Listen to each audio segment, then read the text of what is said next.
Este episódio contou com o apoio da Xarap.biz, consultoria criativa, posicionamento de marca e gestão da comunicação. O podcast Contato Imediato é uma produção da TakeBiz Audiovisual.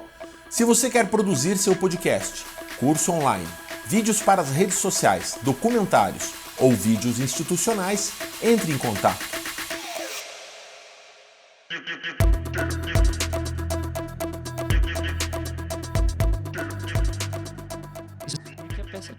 Ele começou num teatro de 70 lugares com um investimento de um Fusca, né, cara? Vamos ver até onde vai a locação do Teatro Ipanema, ser um teatro de 70 lugares. E aí começou de 70, foi para 200, de 200 foi para onde? Só vendendo para essas senhorinhas que fazem a tour. O cara, uma van, ele no Rio de Janeiro, nessa década de 90, então ele... A senhora aqui, domingo nós vamos fazer o seguinte, nós vamos no bingo, e à tarde nós vamos na peça do Paulo Gustavo, amanhã uma peça, e depois nós vamos jantar, sabe? É um pacote, a senhora paga R$200, já tá o preço do ingresso. Então, quando ele ia negociar com a produtora ele não comprava um ingresso, ele comprava 30 ingressos, porque ele tinha duas vans. Então, ele conseguia comprar algum preço melhor, então ela vendia, ele ganhava, e aí essas velhas iam assistir, indicavam para as outras... Cara, aquilo, o público-alvo dele, que eram as mães, né? Vai trabalhar com entretenimento, com arte, precisa do tino comercial, né? Ou não? Metade do jogo, né? Metade do jogo. Metade do jogo. Metade do jogo. A gente nem mal começou o episódio de hoje. Já peguei o Fernando Borg de calça curta aqui. Ah, de calça curta, Glauber. É. E eu com minha sunga embaixo dessa calça. Pra quem parou de usar meia, usar sunga não é muito problema. Então. Da meia pra sunga tem uma distância, um algodão muito gigante. Borg. Ai de mim, Borg. Ai de mim. O que é a vida, Glauber? O que é a vida? Pessoal, hoje a gente está começando o episódio do Contato Imediato com a presença ilustre desse cara que eu já perguntei para outros aqui a diferença entre um comediante e um humorista.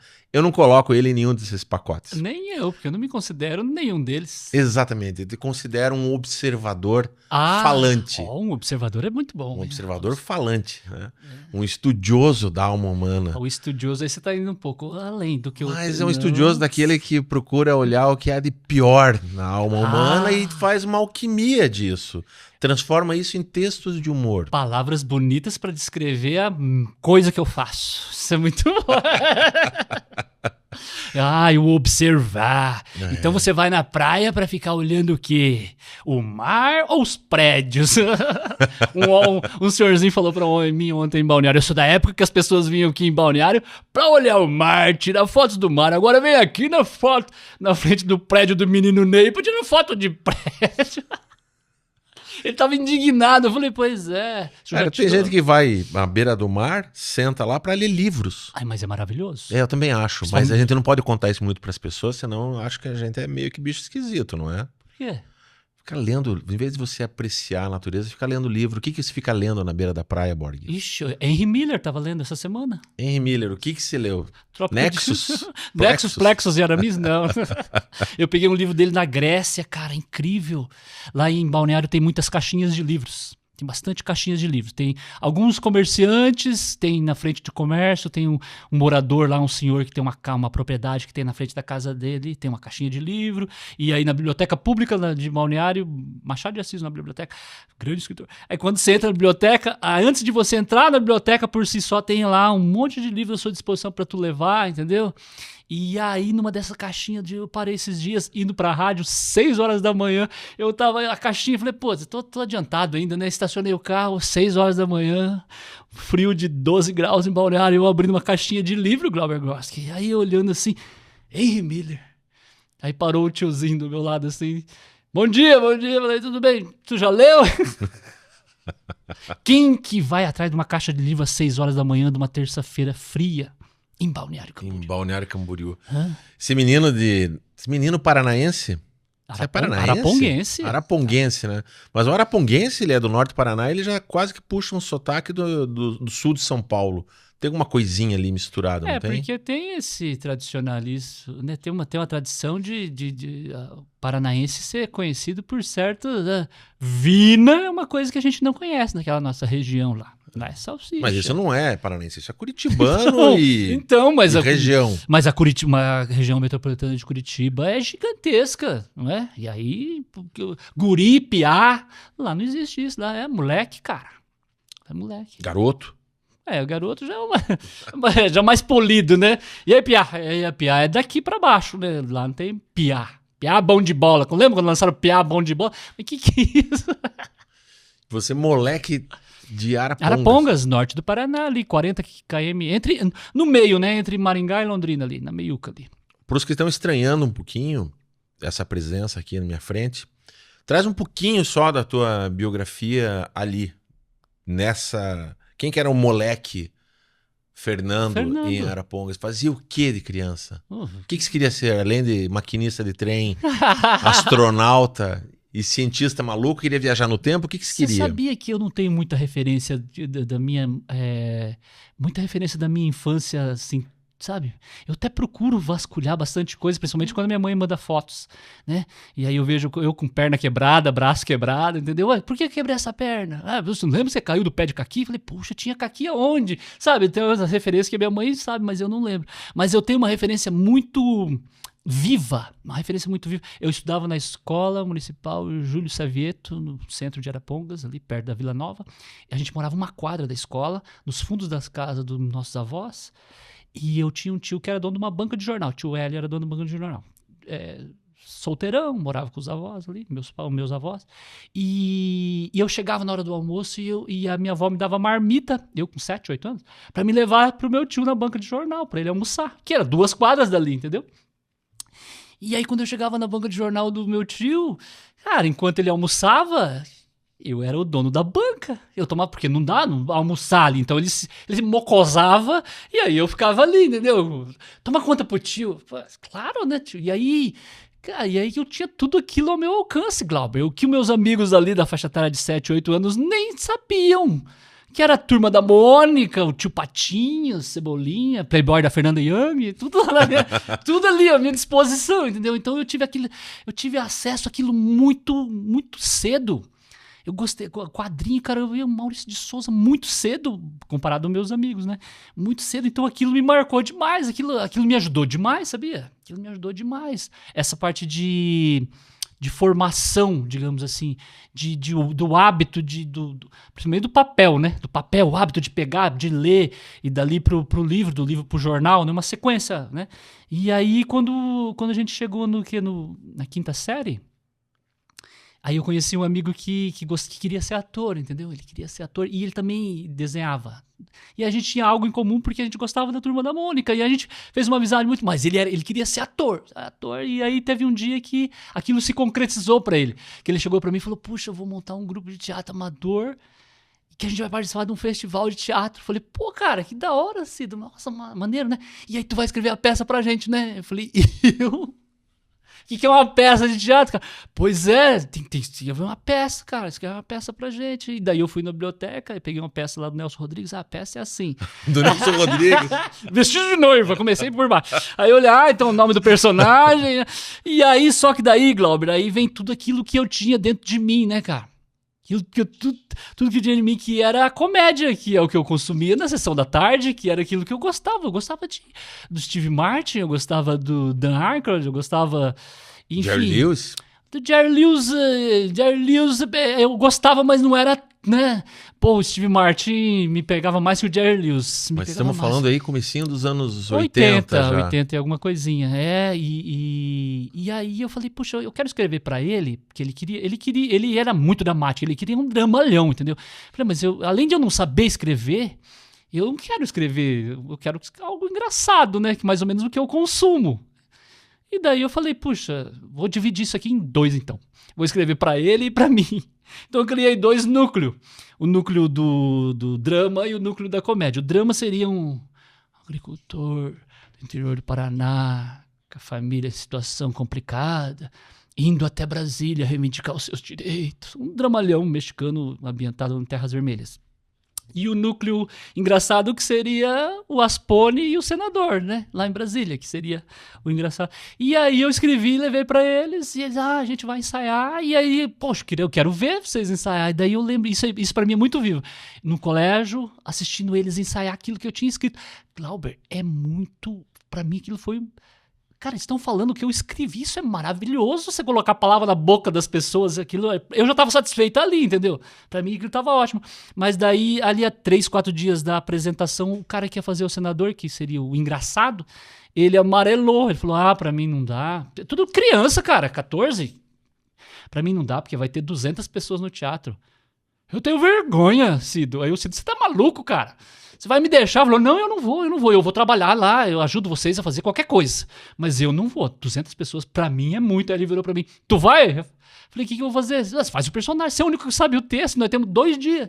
E daí eu falei, não, beleza, vamos. E daí, quando eu comecei a falar as falas, e as pessoas riam, eu falei, caraca, isso aqui é muito bom, hein, cara? Essa energia aqui é melhor que paçoquita. Falei, caraca.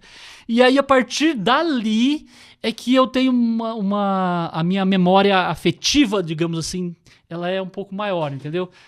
Aí eu consigo tatear. Mas o antes disso ali com a minha família... lembra disso? Eu tenho alguns... Sabe quando você tem flash? Você tem flash? Mas aí um divisor, assim. Aí daquela divisa pra lá, aí as cores parece que elas aparecem mais, assim. O brilho é maior. E aí tu vai trocando ideia. Eu não fiz isso. Não, você fez. Daí agora vai chegando nessa faixa que a gente tá do 5.0. Aí você fala, não, eu não fiz isso. Fez, olha aqui, você fez. Aí você vai... puxa, não lembro disso. Não é nem pra acusar de fake news naquela época, nem de inteligência artificial, nada. Mentira, né? Mentira. Fotografaram um menino parecido com você e pronto. Diz que era você, você tem que aceitar, né? Tem que reconstruir o teu passado. Pois é. Hoje tá cada vez mais difícil. Tá. Eu acho que a gente vive o mais difícil ou o mais fácil, dependendo do ponto de vista. Reconstruir o passado? Não, construir uma ficção. Você é quem você é porque você está me contando histórias que eu e a plateia somos, a audiência, a gente é obrigado a aceitar como verdade. Fato, né? Tô manipulando você aqui, né, Cláudio? Exatamente, né? Eu duvido que você seja da Arapongas. Cadê a documentação? Sabe? Então, os depoimentos de boa-fé, eles são de um valor nesses momentos, nesses tempos que a gente vive, que eu vou te falar bem sinceramente, eu acompanho como um curioso, mas um curioso assim, com binóculos, voyeur, à distância, mas de uma forma constante, os eventos relacionados à ufologia. Né? Começo a observar isso.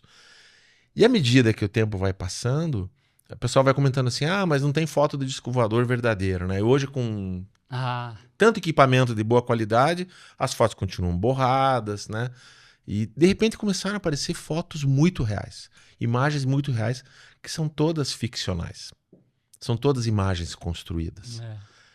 E o que significa isso? Significa que se uma imagem vale mais do que 1000 palavras, já não vale mais. O depoimento, a congruência, o testemunho tem mais valor hoje em dia do que uma imagem, do que um registro, do que um áudio. Pela facilidade tecnológica de se modificar isso. Então a gente começa a ficar à distância daquilo que a gente entende como realidade, né? É um convite que eu faço para mim mesmo, e começo a observar tudo de um jeito um pouco mais metafórico. Então vamos partir do princípio que é ficcional. Uma vez eu fiz umas sessões de hipnose. Tá? Foi terapeuticamente. Né? Eu já tinha feito hipnose, é um outro campo que eu gosto também de dar uma namorada. E fui tratar alguns traumas, algumas coisas, e o terapeuta, sem me avisar, inadvertidamente, ele me jogou para uma vida anterior. Pressupostamente uma vida anterior. Dessa vida anterior, onde vivenciei a minha morte, né, ele me traz para a vida anterior àquela. E eu vivencio aquela morte. Eu relato para ele como é que foi, com quantos anos eu tinha, como é que era, quem eu era.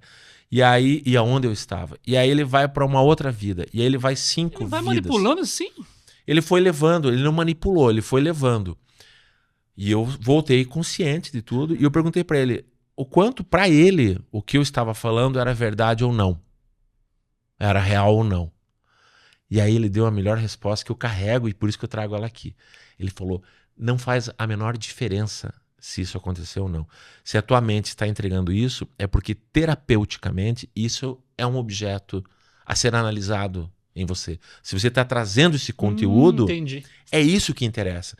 Então, a gente se relacionar a gente até afundou um pouquinho, um jeito um pouco mais filosófico, mas o mundo da pós-verdade que a gente vive, significa que a gente não tem que questionar, não que não tenha que questionar, mas já não dá tempo mais para questionar se aquele fato é verdadeiro ou não. Mas, sim, com o fato de que as pessoas estão vivendo de um jeito por acreditarem ou não sobre aquilo. Uhum. Entendi. Então, a urgência sobre a maneira como a gente vivencia é mais importante. Por isso que, voltando, cara, ficar no mundo da ficção é muito bom. Porque a ficção, ela não é uma mentira e longe de ser uma realidade, mas ela retrata algo que tem um discurso por trás, está sendo dito algo. E o humor tem muito disso, porque o humor, ele vai denunciar. De certa forma, sim. Nem que seja se denunciar. O teu humor, você tem uma autoironia muito grande, né? Eu gosto de brincar comigo mesmo. Eu acho que é impossível eu conseguir te ofender. Pode falar acho o que você quiser. Exatamente. Por quê? Porque vai bater em você e você vai transformar, empacotar aquilo e transformar numa piada. Fique à vontade. Eu estou à vontade. Não, eu falo assim pra qualquer um, fica à vontade. Pode falar, pode ficar tranquilo. Eu acho que isso tem muito da minha avó, sabe? Minha avó era húngara. E eu tive a oportunidade de passar muito tempo com ela. E por N fatores. E a minha avó, eu não sabia, eu não entendia a personalidade da minha avó naquela época. Vou ser bem sincero falar pra ti, eu não entendia. Mas hoje eu entendo porque ela era daquela forma, entendeu? E hoje eu curto, não que eu não curtia minha avó, não que eu não gostava da minha avó, lógico que eu gostava. Mas hoje eu tenho uma lembrança tão boa hoje com a cabeça que eu tenho do que eu passei com ela, que eu não sei se eu teria isso quando eu vivi com ela, entendeu? Me ilustre A minha avó é uma húngara que plantava fruta, plantava verdura, flores. Ela amava flores. Minha mãe também pegou esse vício da mãe dela. Então ela tinha um canteiro, a casa dela, ela tinha um terreno grande, 700 metros quadrados. O terreno da minha avó, cara, era só fruta, verdura, cara, para ela vender, entendeu? Então quando eu ficava lá, eu e minha avó, cara, a gente não que a gente não se entendia, a gente se desentendia de uma maneira tão boa. Fernando, você não vai jogar bola na roseira da avó de novo. Eu falei, vovó, eu só vim aqui pra jogar bola, mas se essa bola cair você tá entendendo? E a bola caía na roseira, ela só olhava pra mim. Eu já falei, Fernando, que se a bola cair mais uma vez, eu falei, senhora, cair mais uma vez, a senhora vai furar a minha bola. Se a senhora furar a minha bola, a senhora vai ter que comprar outra bola, porque eu não tenho dinheiro pra comprar bola. Quem vai comprar a bola é a senhora. A senhora vai furar essa bola, a bola que a senhora vai comprar, entendeu? Na época eu não sabia o que eu tava fazendo. E a minha avó olhava assim, ela baixava a cabeça, puta, e a bola daqui a pouco na roseira da avó de novo, entendeu? E aí eu peguei isso dela, eu peguei esse time dela, da minha avó, ela era nada de humor, não tinha, sabe? Tanto é que tem... Ela não ria disso. Ah, imagina, pra ela aquilo era sério. Nem por dentro? Não sei, aí você apertou, não sei. Tanto é que a última imagem que eu tenho da minha avó é eu chegando de bicicleta em casa, eu já com 16, 17, 18 anos, e ela sentada na frente, na cadeira ela sentada, e eu com o Estado do Paraná e a Gazeta do Povo debaixo do braço, digamos assim, né? E aí eu estacionei a bike, ela olhou assim pra mim, o jornaleiro chegou, eu falei, filho do... Eu entrei rindo, mas por dentro, puta, essa era minha, né? Puta, minha pessoa não vai querer ler jornal, avó, você acha? A avó não consegue ler, Fernando, você sabe disso. Falei, me vinguei. Então tinha muito disso, era tipo... E era muito interessante essa convivência, porque na casa da minha avó eu aprendi tudo que eu gosto, mas eu não sabia que eu tava aprendendo. Por exemplo, eu aprendi a ouvir rádio na casa da minha avó. Minha avó ficava o dia inteiro ouvindo rádio, Glauber. O dia inteiro ouvindo rádio e plantando e coisa. E aquilo foi entrando dentro de mim de uma maneira que eu não tinha noção do que... E aí o rádio, ele entrou de um jeito assim... Cara, eu comecei a ficar viciado naquilo. Gostar demais de ouvir as pessoas se comunicarem, entendeu? Música para o seu almoço. O que é música para almoço? A Orquestra Tabajara. Quem que almoça ouvindo a Orquestra Tabajara? Você tá entendendo? E eu comecei a falar, caraca, quando eu ouvi aquela... Já tava, acho que no final já. Da Impecável Maré Mansa, na Rádio Tupi, cara, eu falei, que isso, cara? quem que é esse cara fazendo voz desse jeito aí? O Justo Veríssimo, sei lá que voz que o Chico fazia, e aqueles personagens que depois a gente ia ver na TV. Eu tava ouvindo eles no rádio ali, dali pro Djalma Lijordi, né, que o Emílio fez na Jovem Pan. Eu sempre gostei dessa parada do ouvir, entendeu? Eu falei, caraca, porque daí tem a impostação, tem o... Eu falei, e eu não tinha essa noção. Isso, a minha avó me deu por tabela, entendeu? Eu fui consumindo por tabela ali. E aí a minha tia que morava com ela, que me apresentou, Michael Jackson, vamos ouvir um vinil. Que é vinil? E aí, agora que ela que me apresentou o Michael, Tim Maia, Belchior e... Caraca!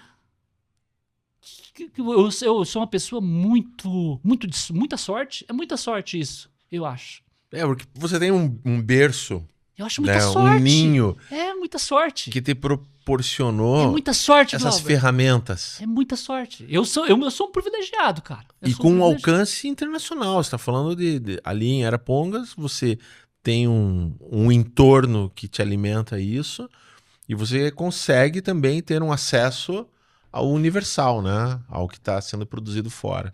Autores, artistas. Né? Por isso que depois as pessoas falaram, cara, por exemplo, vou te dar um exemplo. Quando assistiram o filme do Coringa, né? Filme do Coringa recente, mais de uma pessoa chegou, e aí, o que tu achou do filme? Falei, cara, nossa, eu achei esse filme, a impressão que as pessoas tinham, nossa, cara, eles estavam muito, as pessoas com quem eu troquei ideia, elas estavam muito achando que aquilo era algo. Falei, cara, você não lê quadrinho? Está tudo lá, cara. Foi só transportado ali. Você tá com esse espanto todo é porque você não lê quadrinho. Não é possível. Vou te apresentar o menino Sandman, que daí vai te trincar esse cérebro teu.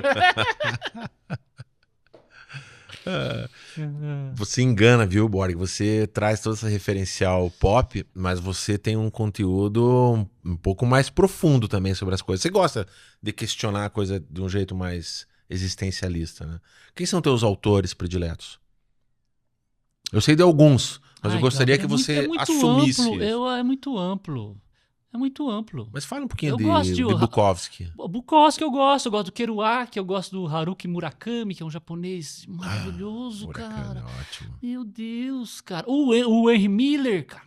Ixi, Machado de Assis, eu me arrependo de ter conhecido Machado muito tarde, digamos assim. Não sei se também eu não estava preparado para o Machado. Mas, caraca, eu fico impressionado, cara. Cara, Machado de Assis eu preciso revisitar, porque realmente Jorge Amado, ele é como é que não chegou Jorge Amado antes para mim? O Veríssimo, o filho dele, eu consumi muito. Mas por que o Érico não chegou para mim antes? Por que eu me neguei a enxergar isso? Tem certas horas que eu paro e falo, por que eu me neguei a ler uma Lígia Fagundes Telles antes, cara? Por que eu fiz isso comigo? E por que as pessoas se negam?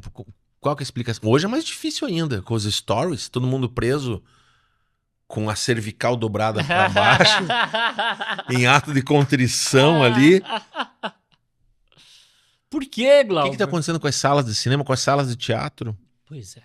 Mas isso já vem vindo, né? Não é de uma hora para outra, né? Isso é um trabalho, né? Vem vindo. Isso na época que a gente começou a fazer lá humor em Arapongas, lá, eu e o Tadeuzinho, cara... Todo mundo falava, não só lá em Arapongas, depois quando eu comecei de fazer um trabalho em Apucarana, que é a cidade do lado do Zombaria, que daí era só stand-up, no caso, né? Eu e o Tadeu fazíamos... Que ano isso? Ai, Glauber, o Zombaria ficavam 8 anos em cartaz até a pandemia em 19, então de 2010 pra cá. E antes disso eu trabalhei com o Tadeu.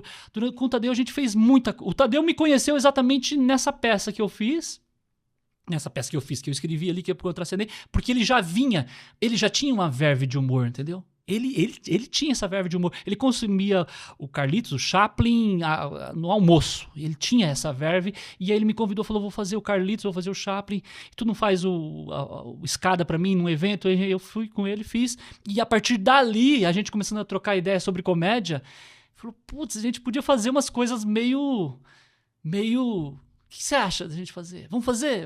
O que a gente vai fazer? Não sei, vamos fazer. E aí a gente fez durante um período uma das coisas que eu tenho muito orgulho de ter feito, que eu gosto demais, porque a gente experimentava muito, a gente não sabia o que a gente queria, mas a gente queria fazer. Vou te dar um exemplo, no Vianney, que era um teatro lá, tinha só uma foto do Che Guevara gigantesca que alguém apresentou, fez um espetáculo, um pôster do Che Guevara enorme. E aí eu olhei para aquele pôster gigantesco do Che Guevara, falei, Tadeu, como é que a gente vai usar isso, cara? Ele falou, o que você tá pensando? Eu falei, não sei, mas essa foto é incrível, ela não pode ficar no camarim aqui relegado, isso aqui vamos jogar pra rua, a gente tem que usar isso no palco. Aí chegamos, colocamos aquela foto do Che Guevara no centro do palco, tá, Che Guevara aqui no centro. O que a gente vai fazer, Fernando? Eu falei, pois é, o que a gente vai fazer? E aí eu gostava muito do Banzé no Oeste, aquela cena dos cavalos, lembra daquela cena dos cavalos? Mel Brooks. Eu falei, vamos pegar esse áudio dos cavalos peidando aqui, Tadeu, e vamos colocar na abertura do nosso espetáculo. Aí pegamos aquele áudio dos cavalos do Mel Brooks peidando, é uma sequência grande de peido ali, você lembra? É uma sequência grande. E aí, foco no Che Guevara, e nós atrás da coxinha, vamos começar, a cada barulho de peido, a gente começa a jogar coisas pro palco, entendeu? E começamos a jogar coisas pro palco, e aí aquele foco, e aí as pessoas começavam a rir do barulho, e aquilo caía, aí a primeira cena é alguém limpar aquilo, pra daí acontecer a primeira cena, que daí a gente pensava como é que ia ser a primeira cena, mas a gente não sabia como é que ia ser a primeira cena, mas a abertura da primeira cena seria isso, um foco na foto do Che Guevara, barulhos do filme do Mel Brooks de fundo, e a gente jogando porcarias no palco pra ser limpadas depois, entendeu? Pro primeiro entre eu e ele, depois a gente ia entrar e ia... mas esse espetáculo tem que ter uma cena de impacto, entendeu? Isso dá mais pra frente, 2 ou 3 espetáculos depois. O que vai ser a cena de impacto, Fernando? Eu falei, não sei, porque nosso espetáculo tá tendo uma barriga, você percebeu? O espetáculo cansamos, a gente fazia espetáculo de 1h15, 1h20, 1h30. Pô, com 40 minutos a plateia tá dormindo. No meio a gente tem que ter uma cena de impacto. Que cena de impacto que a gente vai fazer? Eu falei, não sei, Tadeu. Fazer uma cena de impacto. Que tal você dar um tapa no meu saco no meio do palco? Ele falou, como assim? Eu falei, exatamente isso. Então vamos fazer isso, vamos fazer. Então aí o espetáculo tá rolando e a gente parava o espetáculo. Agora vamos fazer a cena de impacto? Para tudo que tá acontecendo. Dá geral. Aí clareava tudo o teatro. Eu falei, pô, gente... A gente não tá gostando do espetáculo. Vocês estão gostando?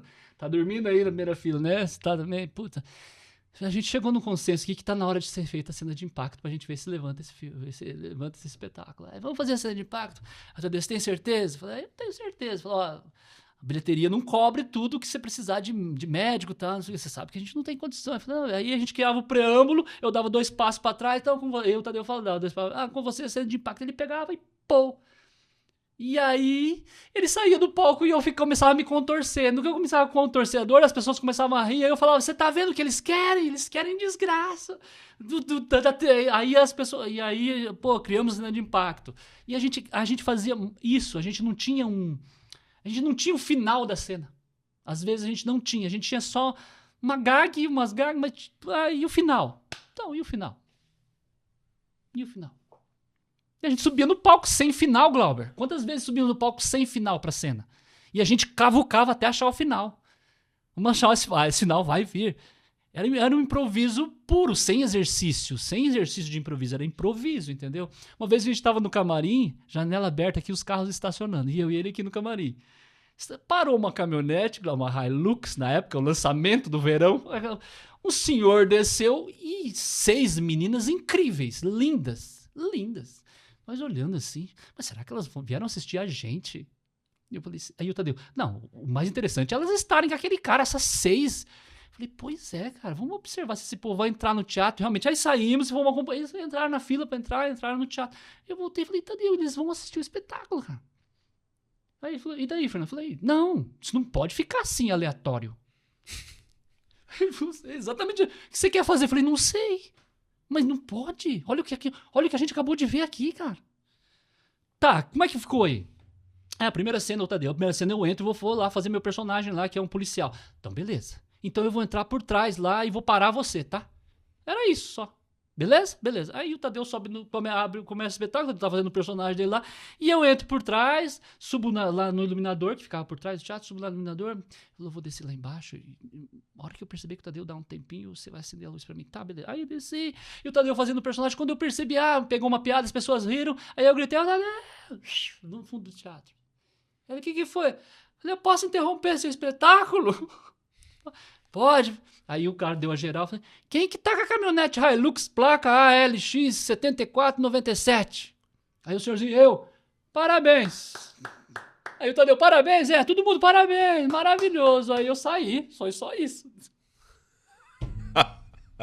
Quanta irresponsabilidade. Não, mas você acha que acabou por isso aí? Durante todo o espetáculo a gente parava as cenas. Estamos fazendo a cena aqui, segundinho, entendeu? Parabéns pro tiozinho da Hilux, parabéns! Foi até o final do espetáculo. No final do espetáculo, quando a gente foi se despedir, obrigado por vocês terem vindo, deu a geral, parabéns, meu senhor, parabéns. O senhor tem que vir mais vezes no teatro, entendeu? Era isso que a gente fazia, a gente se divertia, e o público comprava essa ideia, entendeu? O público comprava, eles iam com a gente. Se eles não fossem também, Glauber, o que a gente pode fazer? Um dia nós olhamos um pneu de um trator, pneu gigantesco, assim, de trator. Assim. O homem, ele é uma máquina, ele não Glauber, para. Glauber, isso tá vivo na minha Você cabeça. tá querendo Aqui, Glauber, um pneu... fugir do assunto, vamos lá. Um pneu gigantesco de trator, assim, eu olhei pro Tadeu e falei, e esse pneu, cara? O Tadeu falou, o que tem? A gente tem que... Nunca utilizamos um pneu de trator no nosso espetáculo. Aí, como é que a gente vai fazer? Eu falei, vamos levar esse pneu de trator. E aí a gente levou esse pneu de trator, levamos um pneu de um mobilete, um pneu pequeno. E aí a gente olhava o pneu grande, o que a gente pode fazer, cara? Vamos fazer 2 crianças aqui, então. Vamos interpretar 2 crianças. Eu vou entrar... Você entra, Tadeu. Você entra com esse pneu pequenininho aqui e eu entro sem pneu nenhum. Aí você para do meu... E você se vangloria que você tá com um pneu. E aí ele entrou... Olha, eu tenho um pneuzinho. Meu pai me deu um pneuzinho. Eu, é? Você não tem um pneuzinho. Falei... Eu entrava no teatro com o pneu trator. Olha o que meu pai deu pra mim. Glauber, no teatro... As pessoas, eles riam, porque era um pneu de trator no teatro, cara. Aquilo era muito bizarro. Ninguém saiu de casa pra ver um moleque arrastar um pneu de trator. Aí eu olhava pra cara do Tadeu. Eu falei pra você que ia funcionar, não falei. Que máximo. Mas a gente se divertia, cara. Porque eu penso a primeira coisa, se eu assisto uma peça dessa, eu penso... O cara criou esse texto e ele teve que ir atrás de um pneu. Não, é o contrário, né? Pois é. Por isso que eu chamo de irresponsabilidade. A gente Nesse sentido, de você quebrar, subverter, na verdade, o processo criativo, né? Eu tive uma ideia, essa ideia vira um roteiro, esse roteiro vai demandar levantar a produção, e aí vou ensaiar e apresentar. Seja um teatro, um filme, qualquer coisa. Essa é a ordem das coisas. Mas a improvisação, né, que é você estar pronto para, né, prover, porque provém de dentro, você busca do recurso criar um texto.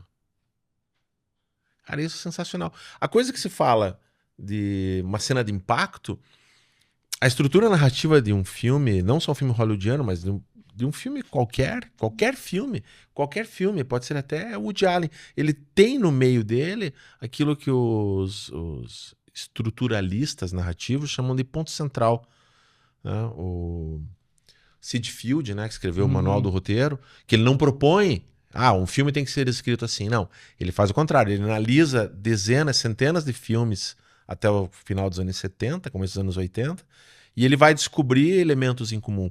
E um dos elementos é o ponto central, que é um evento que acontece no meio do filme que faz com que o filme seja empurrado para mais um tanto. Senão o filme poderia acabar ali. Né? Todos os filmes têm isso. Se você buscar no ET, o ET, a cena central do filme do ET é o seguinte, o filme poderia acabar em que momento?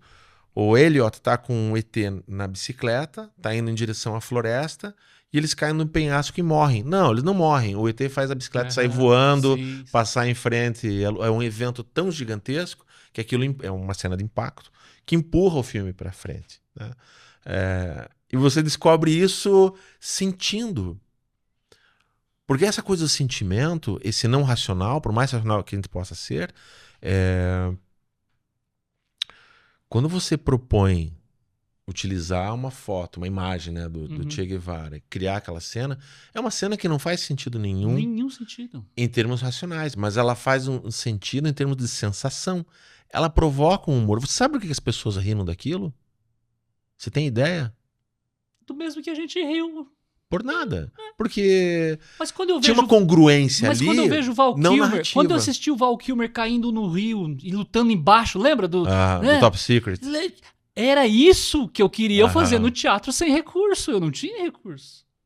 Cara, Top Secret, quando eu... Pra quem não assistiu Top Secret, meu Deus, é uma obra-prima. Se não assistiu, aí a gente não pode... Dá pausa, assiste e volta aqui. Depois a gente conversa. Aquele do avião, como é que é? Teve... Aperte-se, o piloto sumiu. Porra, Glauber. Todos eles bebem de Mel Brooks, né? Todos eles bebem de alta ansiedade. Mas era né? isso que eu via. Era isso que eu assistia. Essas eram as minhas referências. Eu olhava assim e falei que eu quero fazer isso aí, mas eu não tenho recurso nenhum. Então vamos improvisar. E a gente não improvisa. Aí a gente fazia o que a gente... E aí as pessoas que iam lá assistir a gente, elas compravam essa ideia, cara. Tá. E isso pra você, nesse momento, era prazer ou era ofício? Cara, era prazer porque eu trabalhava até aí. Aí eu trabalhava e fazia isso. Mas Você trabalhava com o quê? laminação de pneu.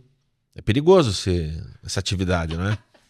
Hoje acho que nem existe mais. Tudo que o pneu pode ser aproveitado era na laminadora de pneu. Por exemplo, o rodinho que você puxa água. Lembra aquele rodinho que tinha aquela coisa que lá tirado do pneu? Aquela borracha do rodinho, né? Ou quando você senta no sofá, o que sustenta a espuma é uma percinta que é tirada do pneu, entendeu? Quando você entra dentro do seu automóvel e tem aquele tapete que você põe os pés, da Borcol, de Sorocaba, que fabrica, que lá é do pneu, entendeu? Então eu trabalhava lá na laminadora de pneu. E até aconteceu um acidente. Aí quando aconteceu o acidente, aí eu parei. Bastante com você. Nos O que aconteceu? A sua mão, né? Perdi a falanginha. E aí quando aconteceu esse acidente, eu fiquei, não vou me recordar, 3 ou 4 anos fazendo fisioterapia. E aí, durante esses 3 ou 4 anos fazendo fisioterapia e fazendo falei, eu não vou voltar mais. Eu não vou voltar mais. Eu vou continuar fazendo isso aqui, entendeu? Só isso aqui, em Arapongas, entendeu? Vou viver disso aqui em Arapongas. Daí a gente teve que abrir o leque. Aí a gente teve que fazer rádio, teve que fazer jornal, aí o nosso humor teve que se enquadrar em outras mídias além do teatro, entendeu? A gente tem porque uma apresentação em Arapongas na época devia ter aqui uns 50, 60 mil pessoas. Se a gente fizesse esse espetáculo hoje, um espetáculo novo pra gente produzir, a gente não podia voltar e contar essas mesmas piadas na semana que vem, não ia ter público. Porque a gente colocava 230 pessoas lá no teatro, era o público que tinha para aquele espetáculo. Então a gente pagavam para ver? Claro. E a gente arrumava patrocínios, mais a bilheteria e mais o patrocínio que a gente arrumava, que daí a gente sobrevivia durante aqueles 3 meses, entendeu? A gente fazia 4 espetáculos no ano. E durante esse período a gente, fora depois que a gente começou a achar esses outros meios. Mas a gente fazia esses 4, era um espetáculo inédito. A gente criava cenas todos os espetáculos, ninguém que ia lá repetido. Não, queremos cena nova, queremos coisa. E a gente se forçava a fazer e a gente não ficava satisfeito com as primeiras ideias que vinham. Tanto é que a gente ficava lá botando, entendeu? E aí ia pirando cada vez mais. Mas aí a gente teve que achar outros meios para também juntar financeiramente, que daí foi a rádio, o jornal, entendeu? Outros meios de comunicação para a gente tentar colocar outros estilos de humor que a gente não sabia que sabe. Escrever crônica, escrever conto, fazer charge, fazer pílulas de humor pra rádio. A gente não sabia fazer, a gente aprendeu porque a gente precisava fazer também. Isso era anos 90 ou já era anos 2000? 90 e pouquinhos. Ainda não tinha virado milênio, ainda não tinha tido o boom do stand-up no Brasil. O stand-up, na verdade, Glauber, eu comecei a fazer por conta... não é de problemas, por conta de situações enfrentadas na divulgação dos espetáculos que eu e o Tadeu fazia. Arapongas é uma cidade igual a toda cidade interiorana. Tinha a Avenida Arapongas, a avenida principal, onde tinha o Bradesco e o Itaú, que é o centro da cidade. E a gente tinha que divulgar o espetáculo com pouco recurso que a gente tinha. E como é que a gente vai divulgar? Além dos panfletos, que a gente fazia muito panfleto. Vamos divulgar com umas placas, vamos colocar as placas da cidade. Então, nosso nome, uma foto, nome do espetáculo, data, horário, local. Então, como eu trabalhava, eu tinha uma Fiorino, então eu colocava aquelas placas, entendeu? De manhã, 7 horas da manhã quando eu ia, e 6 horas da tarde quando eu voltava eu recolhia elas. E num dia que eu coloquei a placa, fui, e na hora do almoço eu voltei, cadê a placa que estava na frente do Bradesco? Não estava lá, tudo bem. E aí o maluco que trabalhava na farmácia falou, tá na garagem do Bradesco. Aí eu fui lá na garagem, a placa estava lá. Eu falei, mas o que minha placa tá fazendo aqui? O cara aí, o gerente, não quer que sua placa fique. Não, a placa vai ficar. E colocava lá, no outro dia passava a placa. Não é possível, cara. Tirava a placa, colocava a placa. E ele não queria a placa dele na frente do Bradesco. Tanto é que eu não consegui vencer ele mesmo. Me juntei ao cara da farmácia e coloquei na frente da farmácia. Mas exatamente esse texto aqui que eu cheguei e falei, Tadeu, eu preciso falar isso. Eu preciso falar isso sem começar o espetáculo. Posso. Vai lá na frente da coxia. Fechamos a Aham, coxia. aham. E aí eu fui lá. E aí, vocês viram nossa divulgação desse show? Sim, vocês viram as placas que nós gastamos R$18,35, onde a gente rodou o Xerox, não sei. Sim. Pois é, vocês viram que aí eu comecei. Aí eu falei, cara, e aí eu comecei todo o espetáculo antes de começar. Aí eu ia pra frente da coxia e falava da divulgação que tinha acontecido, algumas coisas que tinham acontecido naquela semana. E depois, quando eu vi o Seinfeld fazendo isso no programa dele, né, no sitcom dele, depois eu vi o Chris Rock fazendo isso, falei, cara, eles fazem, né, fazem isso, eles fazem uma situação que aconteceu, e aí dali em diante que eu comecei a prestar um pouco mais atenção. Aí em todos os espetáculos eu comecei a fazer um pouco mais. E aí a gente começou a fazer, eu comecei, não que é me dedicar, mas é que olhar com outros olhos o que eu poderia falar além daquilo que a gente já fazia, entendeu? Que o que você fazia era personagens, basicamente. Personagens, às vezes não tinha personagens, às vezes era cenas, às vezes sketch era só. às vezes era um sketch avulso, às vezes a gente não tínhamos, a gente não colocava, tanto é que quando tinha que fazer o release, a gente não sabia o que escrever. O que é o show de vocês? Quando a gente se inscrevia em festival de teatro. A gente rodou alguns festivais de teatro. Como é que é a peça? Ixi, a peça. Que peça, cara? Peça. Cadê o texto? Que texto, cara? Como é que você vai descrever a cena de impacto num texto? Ele vai chegar na frente, vai dar uma burroada na bola esquerda e ele vai sorrir, vai falar... Entendeu? Então, a gente foi tateando um caminho, Glauber, que a gente foi encontrando o nosso caminho, entendeu? Foi encontrando, fomos fazendo. Alguns classificavam a gente disso, outros jornalistas, principalmente, né, que precisavam encaixar numa caixinha, né? Vocês encaixam aqui. Ah, legal. Você acha que tá valendo, entendeu? É a sua percepção. Outros falavam isso, outros falavam aquilo. Então, a gente se divertia dentro daquilo que a gente propunha a fazer, e enquanto o público se divertia também.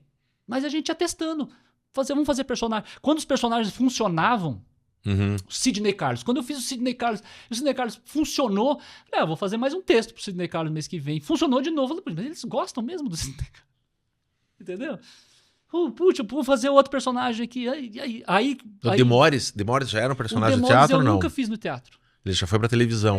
Nunca fiz o Demores no teatro. Nunca. Pra quem não sabe, o Demores é um personagem, eu tive o prazer, a honra, é um dos quadros de humor que eu mais gostei de ter dirigido.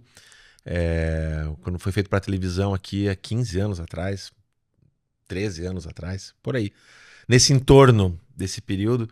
E era um sketch de humor, né? A gente gravou Sidney Carlos também, né? A televisão paranaense tinha a revista RPC, tinha o Humor Mix, que atendia uma série de comediantes paranaenses, né? Com quadros de humor, sketches de humor.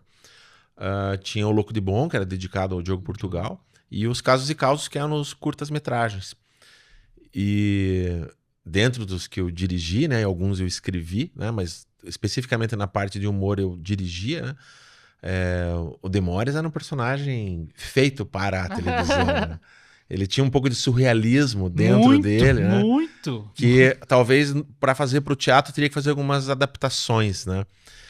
E o Sidney Carlos não, o Sidney Carlos já é um personagem de presença, né? E eu lembro claramente, cara, quando foi em finalzinho de 2008, começo de 2009, quando chegou um DVD seu, da sua peça, né? E o departamento da televisão pediu para dar uma olhada, ver o que né, de vários comediantes, né, o que poderia, talvez, a gente adaptar para a televisão, né? E aí veio o Sidney Carlos, né? E veio o convite. E aí você vem de Arapongas para Curitiba para gravar, para fazer televisão. Lá você já tinha gravado, já tinha feito para televisão? A gente fez alguns programas para TV local lá. Para TV local. Mas dentro dos teus objetivos, você tinha a intenção de sair de Arapongas? Tinha algum norte geográfico fora da cidade? Sempre a gente quis sobreviver de comédia. Aonde quer que for. E continuo pensando dessa mesma forma. Não interessa o lugar. Não interessa o lugar. Hoje é óbvio que com a internet você pode chegar, mas naquela época a gente não chegava a lugar nenhum. Lugar nenhum que não fosse aquilo, entendeu? Onde a gente se propunha... Tinha uma delimitação geográfica, né? Muito clara, mesmo em termos de televisão, de imagem. Sim, né? Mas era você e o Tadeu. Pouco se importava. Depois que eu comecei, que eu segui meu caminho, que o Tadeu ficou por lá, e que eu segui meu caminho também, pouco importava onde eu estava. Pouco importava que mídia que eu tava fazendo, entendeu? Que eu continuei escrevendo para jornal, continuei fazendo minhas tiras para jornal, continuei rodando. Na época que eu tava na RPC, quando eu voltava para casa, eu tinha um espetáculo fixo em Apucarana, chamava Zombaria, que quando eu vim para cá, quando eu vim para Curitiba, conheci o Diogo, conheci o Fábio, conheci o Afonso, estava começando, o Thiago Souza começando, o Serginho Hélio Lacerda, Barbosa. Emerson, o Hélio Barbosa já. E, enfim, eu conhecia esse núcleo aqui. E eu conhecia a galera lá tinha o Tadeu, tinha o Márcio Américo, tinha o Lázaro Câmara, tinha uma galera lá que fazia também. Falei, eu vou juntar essa galera daqui com essa galera de lá. O Márcio Américo já tava lá fazendo, né? Eu vou juntar essa galera daqui com essa galera de lá e vou juntar eles todos num espetáculo, não em Arapongas, em Apucarana, que é do ladinho, com teatro de 500 lugares. Cheguei lá, me dá 3 meses da pauta. A dona falou, o pessoal que tava administrando... Por quê? O que você quer oferecer pra gente? Falei, em Curitiba funciona assim, ó, uma noite de comédia lá no Curitiba, não era só o que faltava, funciona assim, ó. Eu queria fazer isso aqui, com os comediantes de lá e com os comediantes daqui da região. Então vamos misturar, vamos oferecer pro público de Apucarana durante uns 3 meses e ficamos 8 para 9 anos lá. Todos os meses, entendeu? Daí abrimos um pouco o leque, né? Curitiba, São Paulo, Rio de Janeiro, e fomos trazendo. Começou a trazer gente de Sampa ali. Mas eu tinha esse espetáculo, o Igor Guimarães, o Thiago Ventura, o Rogério Vilela, essa galera... Rogério Morgado. Enfim, mas daí, e aí eu falava com a Cris, esse espetáculo tá bacana, tal, putz, mas agora eu tenho que dar o meu rolê, né? Ela falou, então, mas... Qual que vai ser seu rolê? Eu falei, não sei, Cris, mas eu tenho que pegar esse meu espetáculo solo e andar. Não tenho empresário, não tenho ninguém, eu vou andar, cara. Eu vou andar. E daí, o que eu fazia? Eu andava, Glauber. Eu chegava no teatro, e aí eu fui fazendo igual o Maurício Souza fez quando eles... Leia a biografia do Maurício Souza, incrível. O Maurício Souza começou a expandir. Primeiro tiras para jornais a 10 quilômetros aqui de casa. Depois 20, 30, 40, 50. E aí ele foi... Falei, vou fazer exatamente isso. Vou fazer shows aqui no entorno. E aí eu vou aumentando a quilometragem. E aí, Glauber, vamos nós, até onde as pernas aguentaram, entendeu? Eu rodava 5 mil panfletos, alocava um teatro em Paranavaí, teatro para 500 lugares. Eu rodava 5 mil panfletos em Arapongas e ficava uma semana em Paranavaí. De segunda, e o espetáculo nascia. Segunda, terça, quarta, quinta. E aí vou divulgando, rádio, jornal, panfleto na faculdade, panfleto no comércio. Chegava na sexta-feira, não vendia um ingresso antecipado, não tinha simples, não tinha nada, nem bilheteria. Não tinha, muitas vezes eu fiquei na bilheteria vendendo ingresso e depois me apresentei lá também. Em Jandara do Sul aconteceu uma coisa muito interessante. Tinha um casal de senhores que eles chegaram assim, que na época, quando a gente chegou lá no Jandara do Sul, perto de Arapongas, então a Cris foi comigo para ser a bilheteira. A Cris é a santa. E aí, quando nós chegamos lá, o tiozinho, pois não tem ninguém aqui do teatro que trabalha que podia pegar os bilhetes? Não, eu falei, então eu pego os bilhetes, não tem problema nenhum. Eu tô aqui recebendo... Tipo circo, né?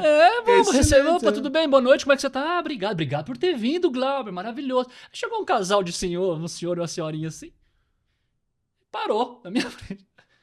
Você não é o menino que vai apresentar? Falou, sou eu, senhor. Parabéns, mas aí gostei demais, hein? Você recepcionando a gente. Falei, pois eu gosto do meu público, recepciono eles na entrada. Cansei de fazer isso, Glauber. Cansei de fazer isso. As pessoas falam, já apresentou em tal lugar? Já? Aí, quando você conversa com um comediante ou com um ator, você conhece Telêmaco Borba? Apresentei lá. Fala, eu apresentei e conheço Telêmaco Borba. Eu rodei Telêmaco Borba durante 6 dias. Eu conheço cada palmo daquela terra ali, conheço faculdades, colégios estaduais, eu conheço o comércio, eu conheço a Clabin, Porque aí, Glauber, as pessoas também, na hora que você está divulgando, quando eu estava divulgando que eu chegava no comércio, eu era simplesmente um vendedor.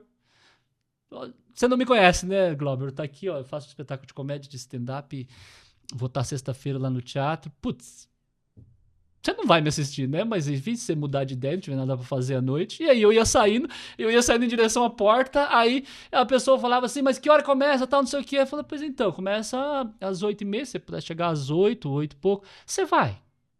Aí quando era mulher, eu olhava, você vai realmente? Eu falei, eu acho que vou. Eu falei, se você realmente for, eu tenho uma cortesia aqui pra você. Mas aí o teu namorado se vira, tá?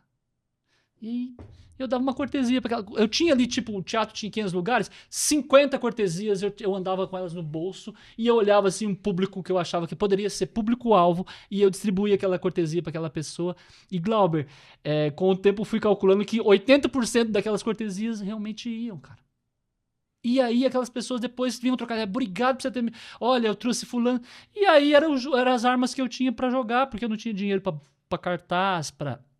Cara, os lamb eu colocava, tá? Mas eu não tinha dinheiro pra outdoor. Estamos falando antes do Facebook, né? Não tinha dinheiro pra outdoor, eu não tinha dinheiro pra inserção em rádio, eu não tinha essa grana. Entendeu? E nesse jeito, fazendo dessa maneira punk rock, ela funcionava porque as pessoas percebiam que eu não estava ludibriando elas. Era uma realidade. Eu falei, teve um dia que eu passei por Loanda, e tava indo Loanda. Loanda. É longe, hein? Cara, na divisa com Mato Grosso, com Nova Andradina. Mais longe que Paranavaí de Curitiba, hein? Então, daí eu indo pra Nova Andradina, que daí um cara tinha contratado a gente pra fazer lá, e aí eu passei, olhei o teatro, Cine Teatro Guanabara. Aí eu entrei no Google, Cine Teatro Guanabara, 600 lugares, peguei telefone, eu era assim, entendeu? Qual que é a capacidade de 600? Cara, qual que é o mínimo que você faz pra mim? Eu explicava a minha situação. Eu vou fazer o espetáculo assim, me dá uma pauta que seja na sexta-feira que você me ajuda, que eu trabalho a semana inteira na cidade.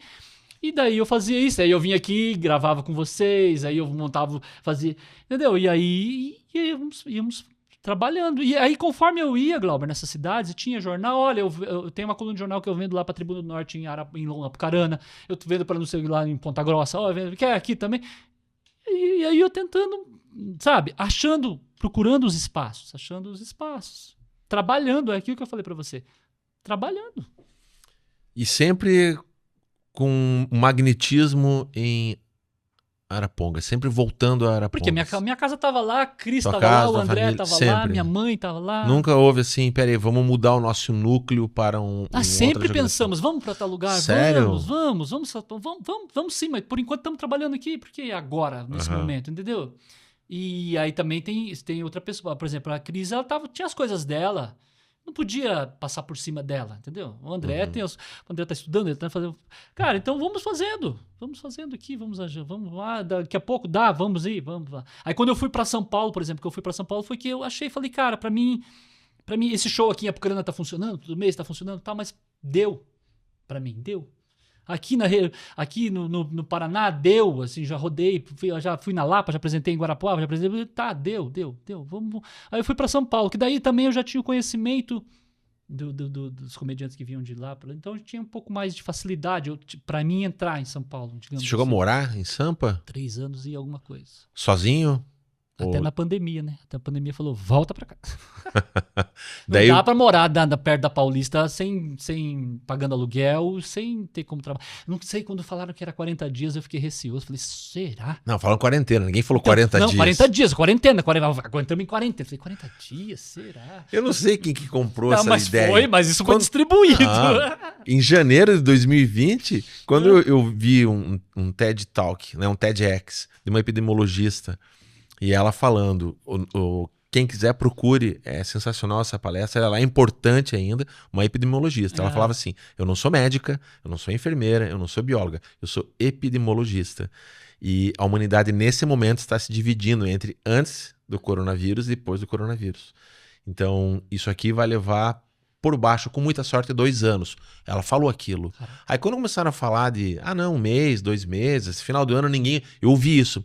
Natal ninguém nem vai lembrar do Covid. Eu falei, cara, vocês não têm ideia. Vocês não têm ideia. Quando no primeiro mês, quando tava nessa coisa, é sério, né? Sério não é. A Fórmula 1 interrompe um negócio de bilhões de dólares. Falei, eles não interrompem à toa. É porque o bicho é sério. Mas quando eu coloquei minhas coisas na mala pra ir para Arapongas na pandemia lá, eu não sei, falei, cara, não vai, isso aqui vai acontecer uma parada meio louca aqui. E foi muito louco mesmo. Ainda é muito louco. Não, Glauber. Você não voltou àquilo que você estava antes. Não tem como. Não existe. O mundo mudou mesmo. Cara. Os nossos negócios da comunicação, da arte, entre outras áreas, mudou muito. Né? Você sentiu isso em que momento? Cara, eu preciso redesenhar o meu futuro. Calma, Glauber. Eu tava dentro de casa, cara. Eu nunca tinha ficado dentro de casa. Eu tava em casa. Olha, não desejo isso pra ninguém. Eu sei que você gosta de ficar em casa, você gosta, mas pra mim, aquele... Nossa, quando eu e a Cris pegávamos pra caminhar, porque a gente dava um tiro longo, a gente pegava pra... Foi a nossa tábua de salvação durante a pandemia, foi as caminhadas, entendeu? Caminhar e respirar. A minha respirar. Aquelas caminhadas ali e algumas coisas que eu comecei a inventar dentro da pandemia. Fazer áudio pra mandar pras pessoas. Isso. Glauber, se eu não fizesse aquilo naquele momento... Isso, eu passei por isso. Esse podcast, esse podcast tem mãe e tem pai, né? Se o Sérgio Hortêncio, que é o diretor, é o pai, eu vou te dizer que essa carência que eu tive era a mãe nessa história. Porque eu mandava áudios e eu via assim, cara, você tinha que compartilhar essas conversas com outras pessoas, porque talvez sirva de inspiração, né? Eu acho que essas histórias, elas servem muito de inspiração, né? De como se reinventar, né? Como eu manter a minha vontade, minha vocação, meu talento, meu chamado, e reentendendo o mundo como ele está, né? A sociedade, a economia, né? As pessoas. Você não chegou a parar para pensar sobre isso, mas você modificou alguma coisa. Teus personagens mudaram? Cara, eu não voltei a fazer mais personagens. Mudou nesse ponto. Não voltei a fazer mais. Mas você não sepultou eles. Eles não estão num cemitério do tempo. Eu não sei, Glauber. Eu não consigo me apegar. É por isso que eu adoro esse homem. Alguém Alguém que não tem certeza. Cara, isso é maravilhoso. Cara, pode ser que dá pra usar, pode ser que não dá. Eu não sei se eu consigo fazer da forma que eu fazia, não sei se a minha verdade é outra. Da mesma forma que os textos de stand-up, entendeu? Às vezes eu me vejo fazendo e falo, poxa, mas você vai falar isso de novo, cara? Vamos tentar fazer outra coisa, vamos tentar fazer. Mas se você fizer dessa forma, e aí eu sempre faço isso. Eu sempre testo. Não só me testo, como testo a plateia também, para ver até onde eles vão, até ver até onde tem essa elasticidade, né? Vamos ver até onde você tá afim mesmo de. Vamos ver se você vai, se você comprou mesmo a ideia de sair de casa e se divertir. Daí eu vou puxando. Tem certos dias que as pessoas falam, não acredito que você fez isso, cara. Por quê? Você tinha 10 minutos, Fernando, e você fez isso com os 10 minutos que você tinha. Falei, cara, mas aquele senhor nunca saiu da casa dele. Porque aconteceu isso em Balneário esses dias. Eu subi no palco e tinha um senhor, as mesas todas vazias na frente, como se ninguém quisesse sentar ali. Medo, temor, não sei. E só tinha um senhor aqui. E aí todo mundo pra trás, aquelas mesas. E a hora que eu subi no palco, falei, boa noite, tudo bem? O senhor tá com algum tipo de problema químico? Ali assim... A reação dele foi essa, exatamente. Ele começou a rir. Por que te isolaram, senhor? Ele falou, eu cheguei aqui, sentei aqui, ninguém quis sentar do meu lado. Eu falei, gente, ele é uma pessoa comum. Dá licença, só... Aí saí do microfone. O que o senhor tá fazendo aqui? Por que essa tristeza tão grande? Aí eu tirei o microfone e pensei... Primeira vez que o senhor vem no espetáculo de comédia? Eu falei, aplausos, aí todo mundo aplaudiu. Primeira vez, que maravilha. O que traz o senhor aqui nessa casa de comédia numa quarta-feira pra assistir um desconhecido igual eu? Eu não sei, eu falei, o senhor é dos meus, aí eu abracei. Ele desci do palco, comecei a abraçar. Uns 10 minutos trocando ideia com ele ali, sem piada. Sem piada, não fiz nada do meu material. E aí eu acabei o meu número, desci do palco, chamei o primeiro comediante lá, desci no bar, entrei no camarim, aí o menino falou, cara, mas você... Os 10 minutos você ficou trocando ideia com aquele assim, e a galera entendeu que era real, que eu tava trocando ideia com ele, porque não fazia sentido ninguém sentar ali. Por que ninguém senta aqui? O senhor tá sozinho? E aí fomos batendo um papo e fomos apresentando o show pras pessoas. Aí eu fui apresentando o show pras pessoas, apresentando pra ele. Ó, quem vai vir aqui, o senhor conhece então o Irineu Nicoletti? Não conheço. Falei, pô, não só eu que o senhor não conhece. Aí comecei a apresentar o elenco que ia vir. Olha, o Irineu é um cara de Blumenau. Aí começamos a brincar, entendeu? E as pessoas começaram... Então, às vezes, Glauber, mesmo sabendo o que você vai fazer, acontece, no meu caso, acontece umas coisas que saem, entendeu? Saem E não faz sentido a gente não ver essa realidade. Porque tá todo mundo vendo que ele tá sozinho ali, cara. Como que eu não ia ver? Ele tava na cara, tava na minha frente, como é que eu não ia ver que ele tava ali? E aí eles perceberam que eu vi, que eles perceberam que eles não sentaram ali porque eles achavam tal. E em nenhum momento eu fiz piada com ele, eu fiquei trocando ideia com ele. E a gente ficou trocando ideia, fomos fazendo ironia com o entorno, não com ele que tava ali. A realidade foi essa, fizemos ironia com o entorno, não com ele que tava ali. Aí depois, quando acabou o show, aí eu fui lá, sentei com ele, aí começou a... Aí, você não pediu desculpas pra ele não, né? Desculpa do quê? Não fizemos nada. Não cometi nenhum crime.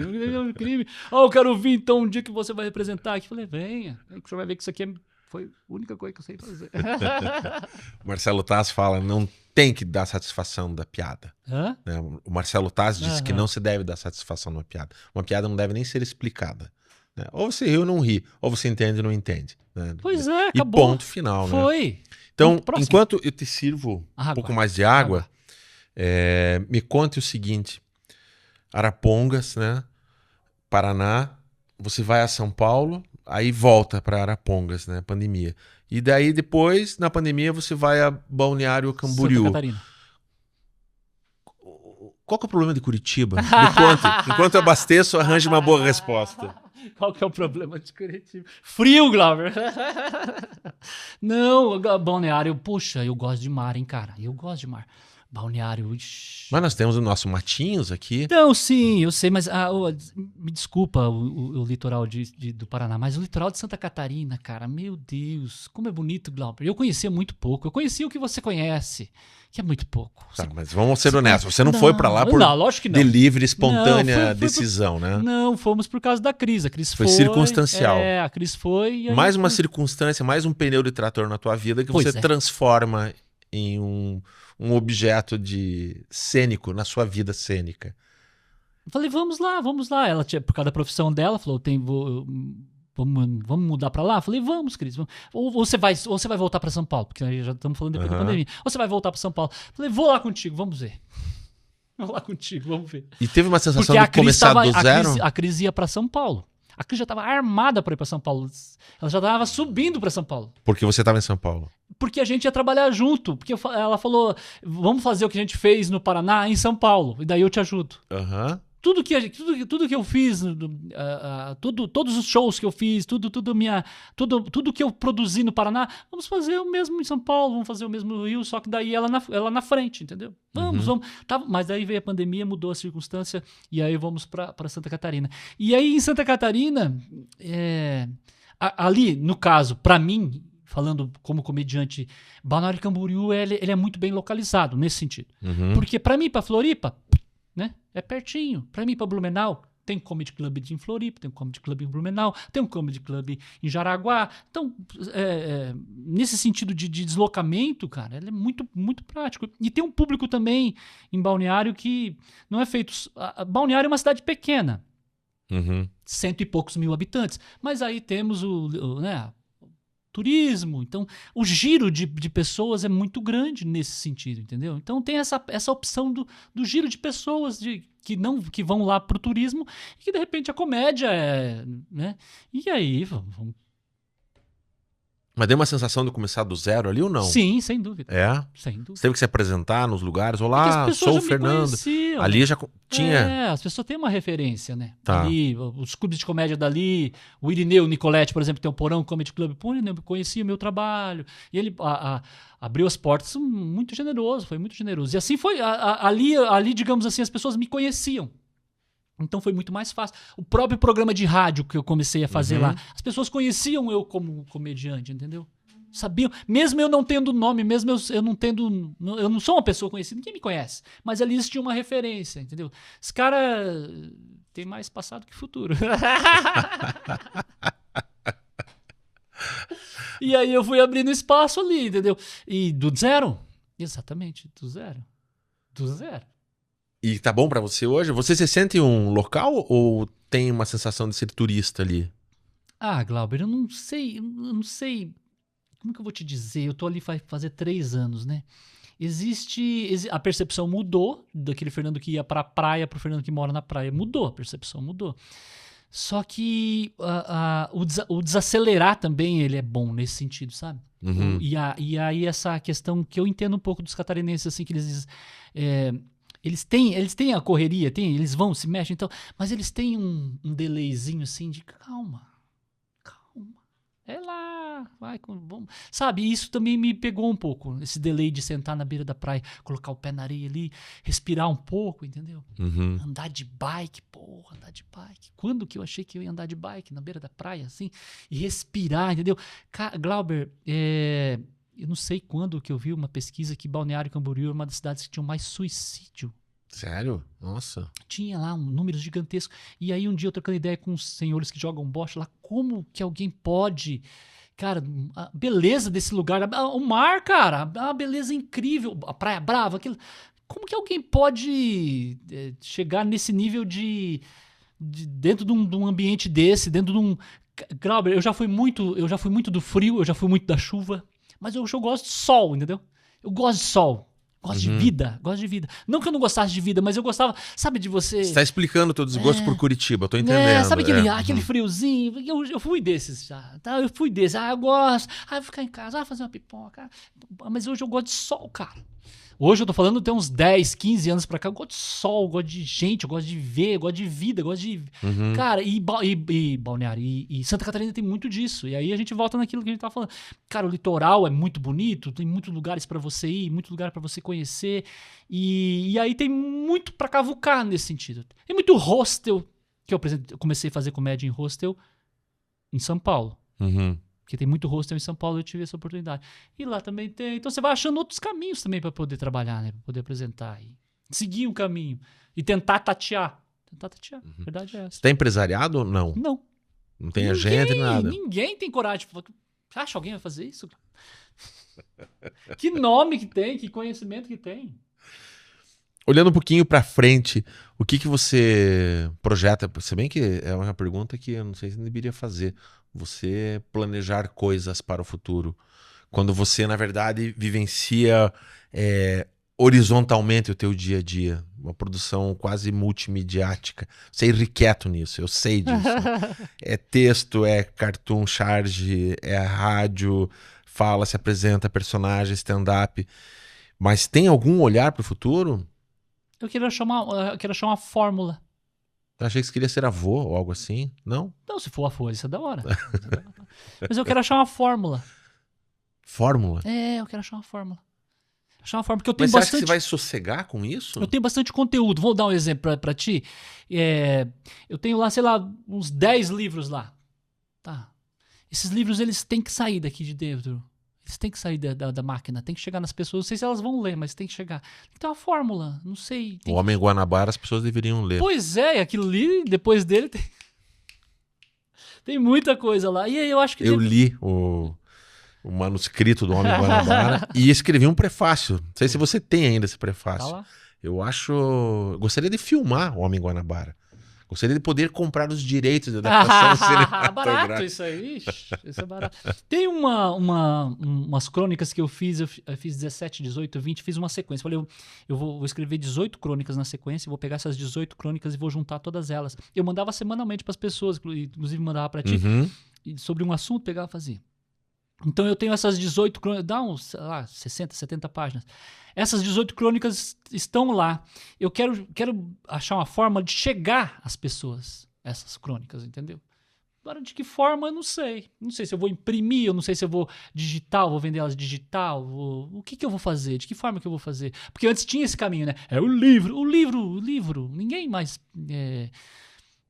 apesar que barateou para você imprimir, né? Hoje está mais em conta para você imprimir o livro, mas... Não sei, Glauber, tem que ter uma alternativa, tem que ter um jeito de chegar nas pessoas, esse conteúdo chegar nas pessoas. Por isso que às vezes eu acho que de repente pode ser que eu esteja enganado também. Não precisa chegar, ninguém quer isso, quem quer ler isso aí não, ninguém quer ver isso. Por isso que às vezes eu pergunto para as pessoas que eu disponibilizo o conteúdo, você tem certeza que eu não estou te enchendo a paciência? Você tem certeza que de repente me dá um toque, porque eu não quero te causar incômodo.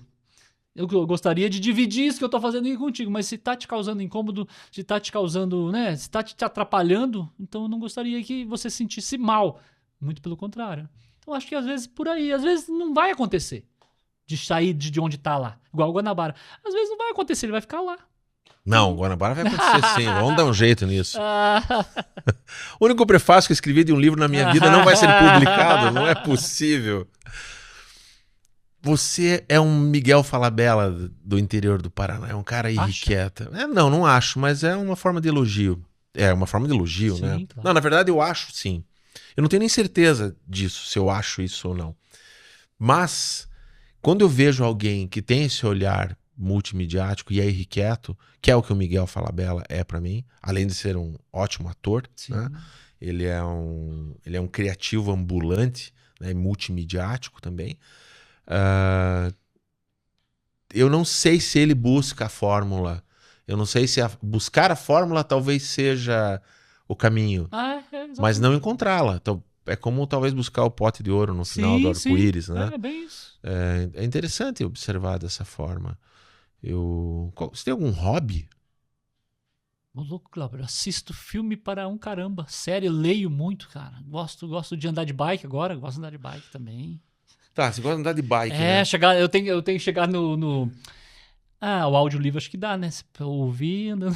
Mas audiolivro ainda não me pegou. Pegou você? Não. Me pegou. Não consigo. Não, eu fui para os podcasts, eu sou um ouvinte de rádio e de podcast bastante, né? Eu substituí quase a música nesse contexto, mas continuo com os livros e menos quadrinhos, né? Tenho ainda vários, né? Ainda consumo, mas muito menos. Eu falei, eu preciso sacanear o Spotify. Eu pensei comigo um dia, falei, putz, eu tô sendo um cliente muito gente boa com o Spotify, eu tenho que sacanear ele. Aí eu comecei a pensar, porque eu já tive muito vinil. E hoje eu tenho, os vinis ficaram lá na casa dos meus pais, mas bem pouco perto do que eu já tive. E aí eu pensei, e aí eu comecei a trabalhar a minha memória emotiva. Qual vinil? Aí eu comecei a puxar pela memória, porque daí o Spotify tem essa condição de nos dar um vinil que eu gostava muito dos fabulosos Thunderbirds. Qual que era? Number One. Aí hoje eu vou ouvir. E toda vez que eu ando, que eu saio, agora que eu ando com o Danilo, que a gente vai dar rolê, eu e o Danilo, cachorro. Danilo. Cachorro. E aí eu vou... Qual que é a raça dele? Vira-lata igual o dono. Ótimo. E aí a gente vai dar o rolê, aí eu vou ouvir Cramps, hoje eu vou ouvir Cramps. Pigs, vamos ouvir o Smiths, vamos ouvir todos os discos que eu tinha por memória afetiva. Qual foi o primeiro do Lou Reed que eu comprei? New York, então hoje eu vou ouvir o New York. E aí eu coloco, como eu não tenho mais esses vinis, cara, eu buguei a cabeça do Spotify. Eu buguei de tal maneira que ele não sabe o que mais me oferece. Da mesma hora que eu ouvi o Tom Jobim, eu tô ouvindo Sepultura, ele fala, cara, não faz sentido. Bennett Mendes, dos primeiros Sepultura, que eu gosto muito. Ratos de Porão, Brasil, e aí daqui a pouco eu ouço Cartola, ele fala, ué, mas como assim? Entendeu?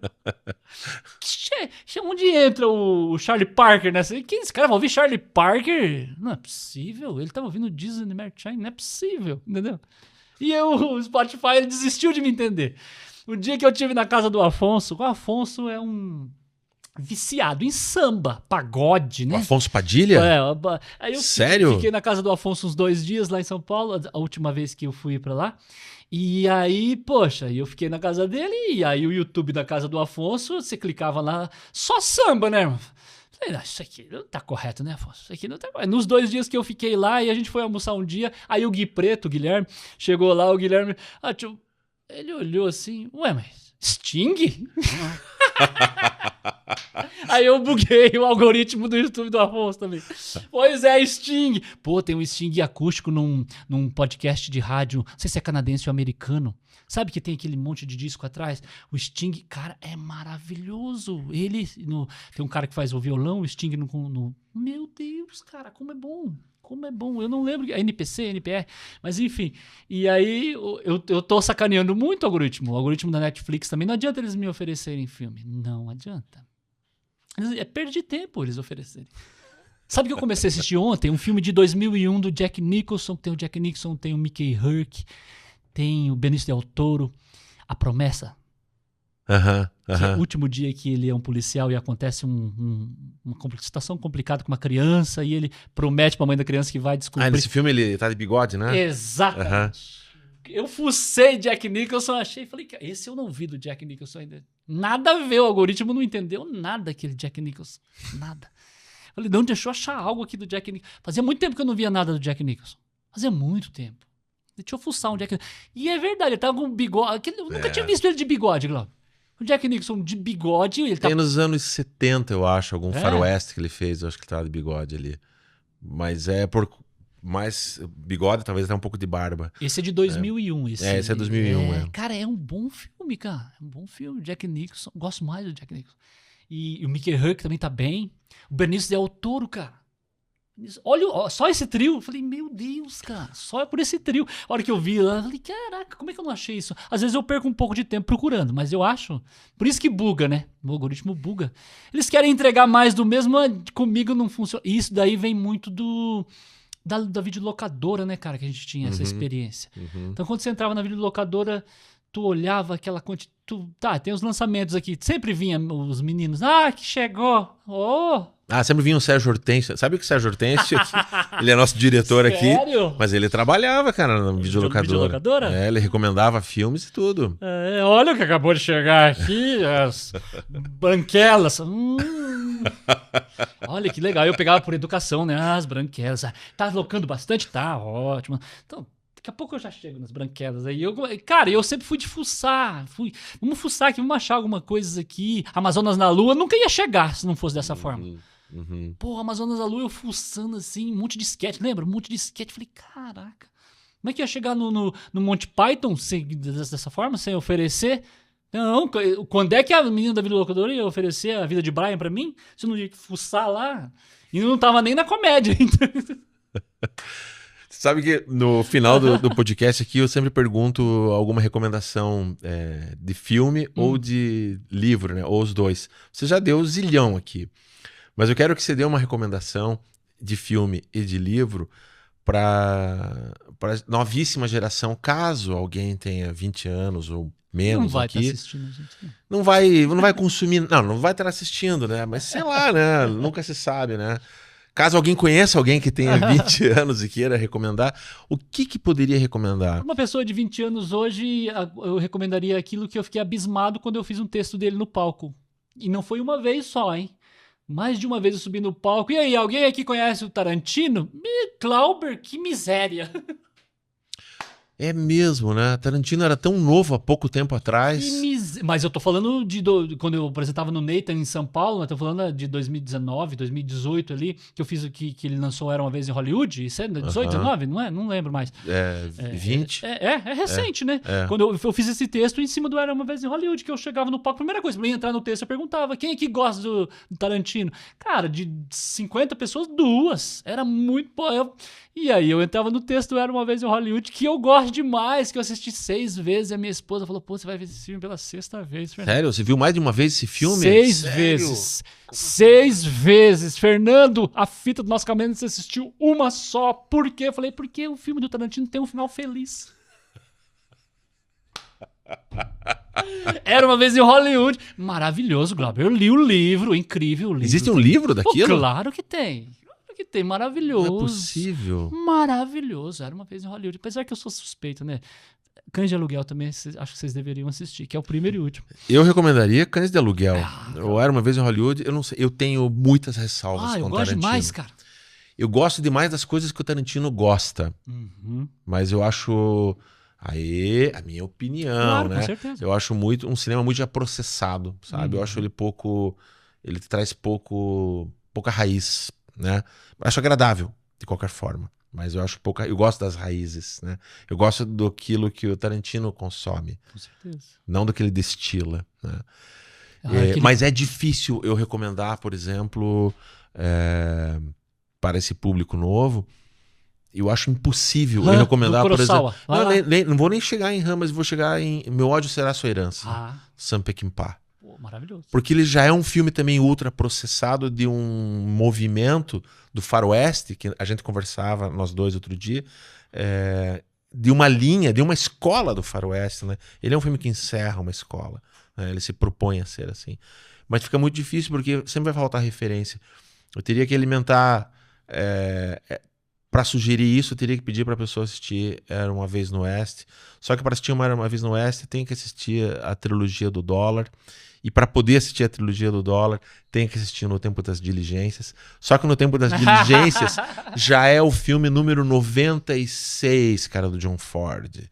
Então começa a ficar muito distante para eu falar para a pessoa, olha como é que você consegue saborear Meu Ódio Será a Tua Herança.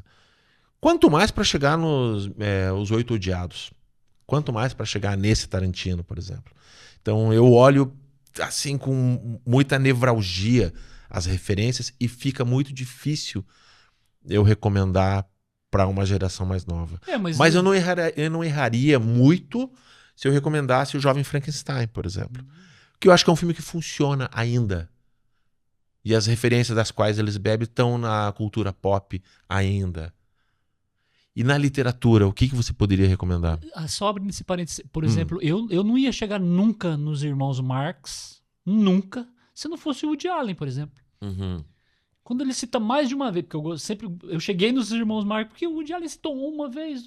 Falei, caraca, deixa eu ver. A hora que eu cheguei nos Irmãos Marx, falei, meu, grosso. Quando eu cheguei no grosso, falei, caraca, Tá tudo ali, né? tudo aqui. O programa de televisão que ele fez também, meu Deus, cara, como é bom. E o Tarantino me coloca um Deep Purple, Rush.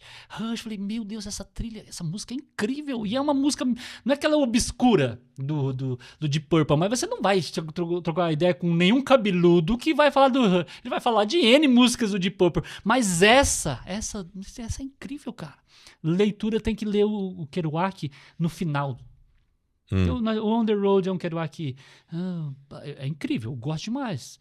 Mas aí ele vai passando, ele vai ficando amargo, aí ele vai ficando triste, e aí chega no Big Sur. Cara, o Big Sur é incrível.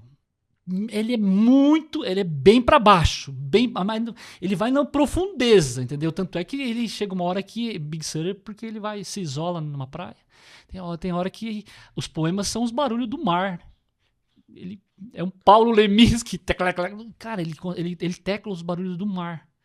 Borga, fiquei preocupado com você agora. Sem falar de mar, sem falar do Big Sur, do fim, sem falar de uma cidade que tem um alto índice de... Mas é muito... Nada a ver comigo. Mas é muito bom, é que o Big Sur é muito bom. E todas as pessoas que eu indiquei, elas falavam, cara, mas esse livro é muito triste, esse livro é muito... Cara, mas é muito interessante isso do Kerouac, essa sabe, ele é um cara novo ali também, teoricamente, né? Mas é interessante o amadurecimento dele, da literatura dele, do pensamento dele, e eu como consumi a partir do On The Road, que era outro caminho, né? Que ele estava num descobrimento, que estava ele chegar nesse nível.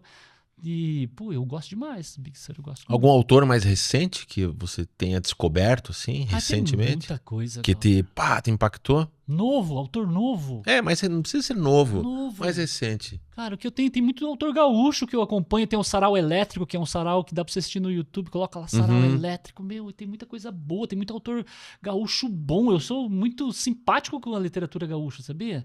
Não só dos Carpinejar, das Marta Medeiros, da Cláudia Lage, dos Veríssimos, mas tem muita literatura gaúcha. O Joca Terron, tem muita gente boa no Rio Grande, cara. Né? Sem falar em outros caminhos, mas a literatura gaúcha me apetece demais. Cinema gaúcho é bom também, né? O cinema gaúcho, a música gaúcha.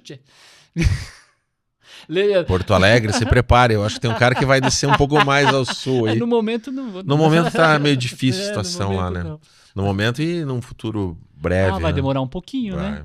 Vai demorar um pouco lá. A gente tá gravando esse episódio comecinho de junho e a situação no Rio Grande do Sul, né? Tá complicadíssima ainda, né? Eu não sei em que momento no futuro alguém vai poder estar assistindo esse episódio, esse podcast, e pensando, nossa, é mesmo, aquela vez tinha acontecido isso. Por enquanto, da onde nós estamos, nesse recorte temporal, a gente não tem uma ideia de quando a coisa lá vai melhorar.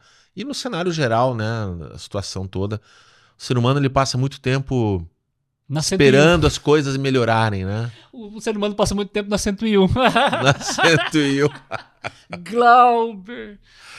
Aquela 101 engarrafada, Glauber. Aquela 101 engarrafada, Glauber. Tem que pensar em determinados horários pra você sair naquela 101, porque não tem para onde, cara. Não tem. Você caiu ali... Haja paciência. Você cai com 18 anos, sai ali formado, cara. É incrível. Não vai. Tem determinados trechos ali da 101 que simplesmente em determinados horários não vai.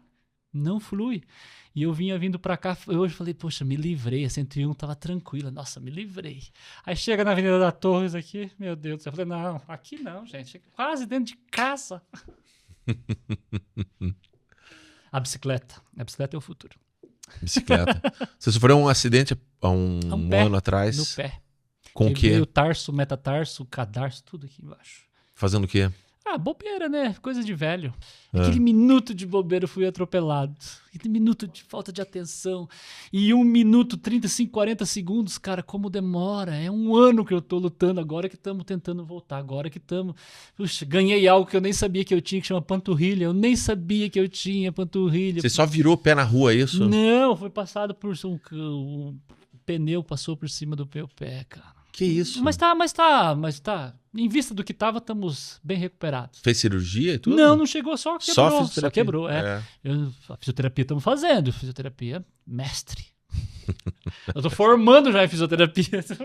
Acho que é uma boa opção. De repente, se a comédia, né? De repente falar, não, vou dar um tempo aqui. Fisioterapia já sei um bom caminho. Já, de mão, de pé, qual a posição. Eu olho hoje em dia na academia, eu vejo umas panturrilhas e falo, meu Deus, eu nem prestava atenção em panturrilha. Mas eu olho agora uma panturrilha bem trabalhada. Fernando, pô, eu quero agradecer demais que tua presença, agradecer o teu tempo, tua disposição, né? Em estar aqui, aproveitando essa tua janela temporal de você estar passando por Curitiba. Hoje, no dia dessa gravação, o Fernando tem uma apresentação noturna na The House, né? Na casa do Diogo Portugal. Espero que seja um sucesso. Eu vou lá, nem que seja para te ofender, ou talvez rir, não sei. Vamos ver o que vai vir lá do palco. Não cria expectativa, que é melhor. É sempre divertido te ouvir, e mais do que divertido, você sempre é um cara que propõe instigar a gente a saber um pouquinho mais. Você tem essa sede do saber também, né? E de compartilhar esse saber. Eu acho você que tem esse lado professoral. Você acha? Junto. Eu acho que sim. Não que se fosse um bom professor, mas certamente um bom aluno da vida, pelo menos, né? Cara, não, nós temos que... Isso. Não, depois você assiste no episódio aqui e copia, para dar pausa. Eu tô pensando depois. na minha lápide, isso já é bom. Quem quiser te encontrar nas redes sociais, entrar em contato. Borg. Fernando Borg. B-O-R-G-H-I. Eu vou deixar, naturalmente, como sempre, no descritivo do episódio. Ali também contatos, se alguém tiver uma ousadia de entrar em contato para te contratar. Não faz isso. Não vai. Eu me conheço, não faço. Agradeço demais a tua presença. Agradeço mais uma vez o tempo de quem nos acompanhou até aqui. Eu sou Glauber Gorski. Esse aqui é o estúdio da Take Bis, onde nós gravamos o podcast Contato Imediato, entre outros trabalhos também. Se você tiver uma vontade de ter o seu podcast, se você precisa de alguma gravação de videoaulas institucionais, nós estamos aqui também para atender. É isso. Sem mais, a gente continua as ofensas e os risos com a câmera desligada. Porque o nosso nome é trabalho, sobrenome era esse, apelido é bico. Muito bem. Quer mais água?